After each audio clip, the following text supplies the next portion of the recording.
I want to touch on a couple of topics that didn't make the cut in Age of Deceit 2, Alchemy, and the Rise of the Beast Image, but are nonetheless extremely important. In this video, I want to tackle androgyny and the Antichrist. The Merriam-Webster defines androgynous as, quote, 1. Having the characteristics or nature of both male and female. 2. Neither specifically feminine nor masculine. 3. Having traditional male and female roles obscured or reversed. Many occult traditions possess an obscure and twisted interpretation of the biblical account of creation and cosmology. The various threads of alchemical cosmologies fall right in line, in particular regarding the creation of Adam and Eve. Here is how the late Bill Cooper, conspiracy theorist and author of Behold a Pale Horse, describes the alchemical traditions of the creation process and the occult worldview that prevails the elite initiates. Those who have studied the writings of the ancient alchemists have always been much mystified by what is said concerning the Philosopher's Stone and the process of transmuting the base metals into gold. These claims have naturally given rise to a great deal of vague speculation, and as we are standing upon the threshold of a new age, where this precious jewel, with all of its power, will be evolved and possessed by a considerable number of people, we feel that it is important to divest the subject of all the mystery that surrounds it and speak in plain terms concerning the matter. We are taught that in the beginning, God created heaven and earth, the whole universe, in fact, and we understand that this great creative force expresses itself either as will or imagination. Now, by imagination, the great architect of the universe must first have visualized everything as it was first created, and then, by his will, the physical atoms were marshaled into this matrix of thought, thus gradually bringing the universe into manifestation as designed by its creator. Nor is this process complete, but will continue until the whole has become perfect as originally designed. The divine hierarchies who have carried out the plan of the great creator also used the same dual creative force when fashioning the crystal in the mineral, the leaf of the plant, or the shape of the animal. Their powerful imagination pictures in the archetypal region of the earth that which they desire to create, and their concentrated will molds the coarser matter into this matrix until it assumes a definite physical form as desired. Man, the spirit, has a like creative power, and has through ages, under the guidance of the gods, plural, learned to build bodies of increasing value as instruments for his expression.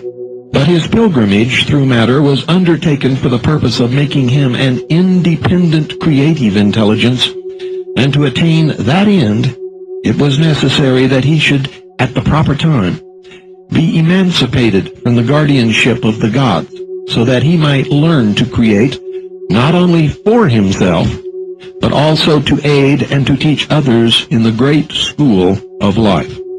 During the course of his evolution, man has become more and more enlightened concerning the mystery of life, but nevertheless, it is only a few hundred years ago when life and liberty were endangered by the expression of opinions in advance of the commonly accepted views.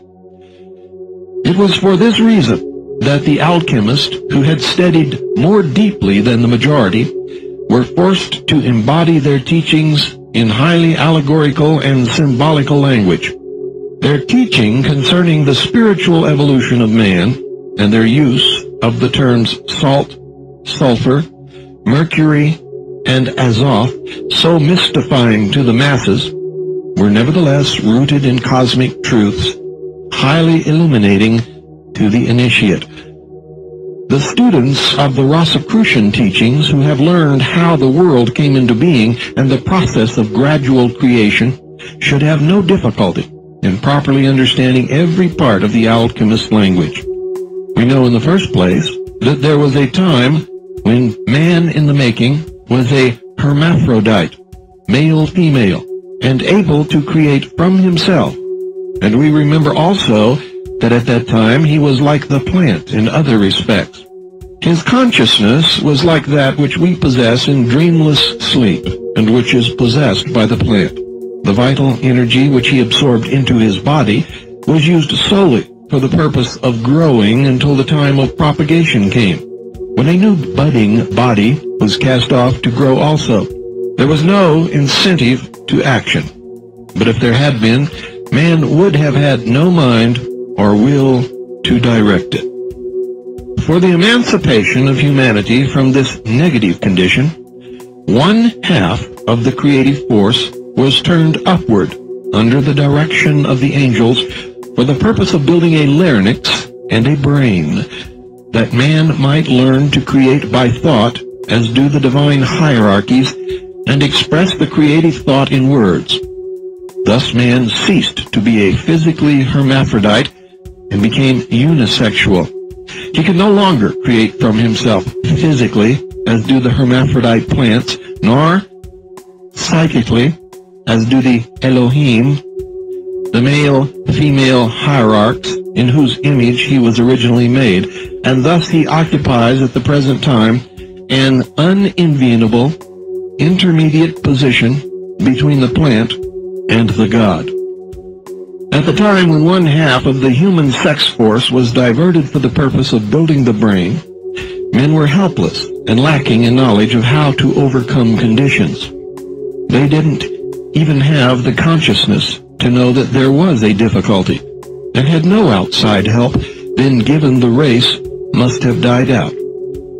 Therefore the angels from the moon, who were the guardians of mankind, herded the sexes together in great temples at times when the interplanetary lines of force were propitious to propagation, and thus they perpetuated the race.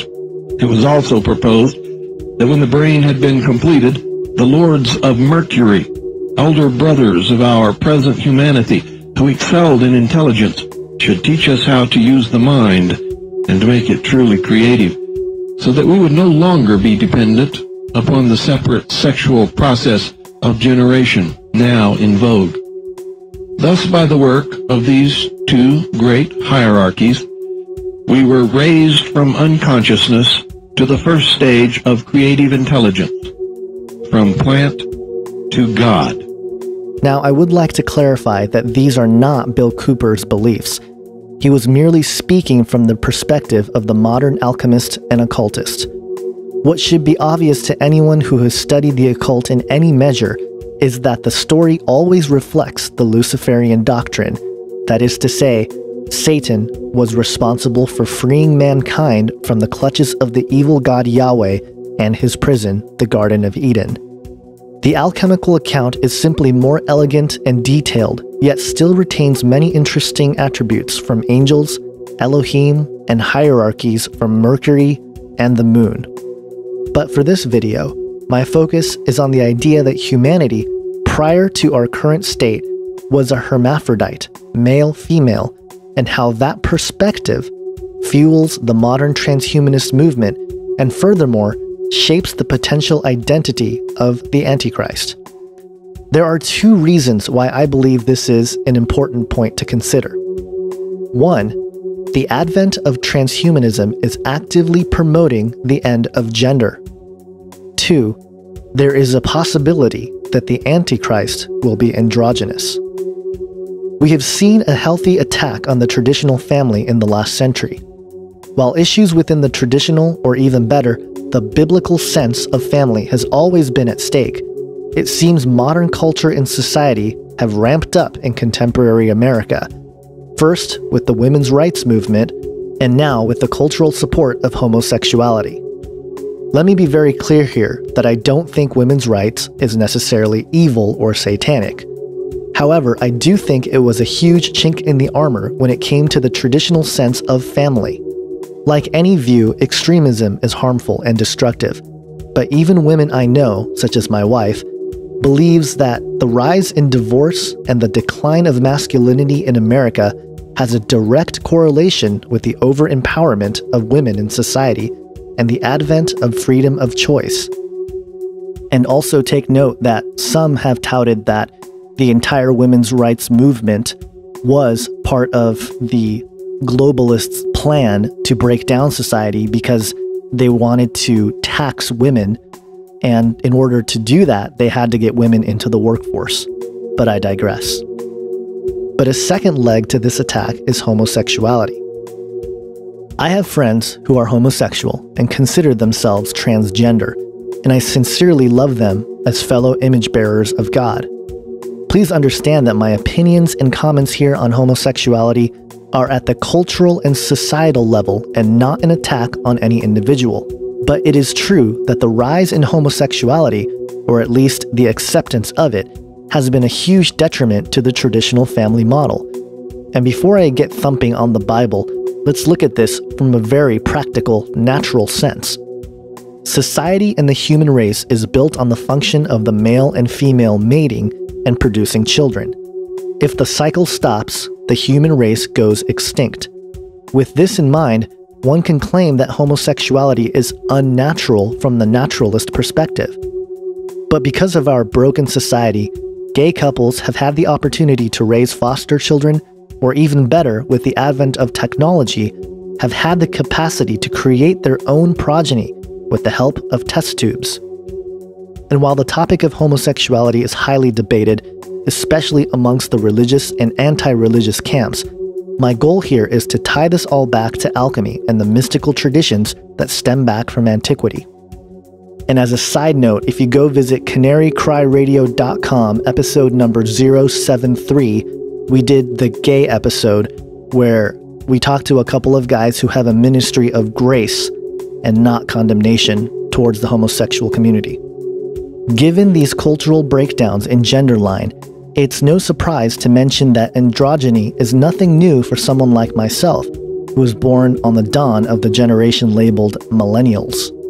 The music and entertainment industry has been notorious for blurring the lines between gender for decades.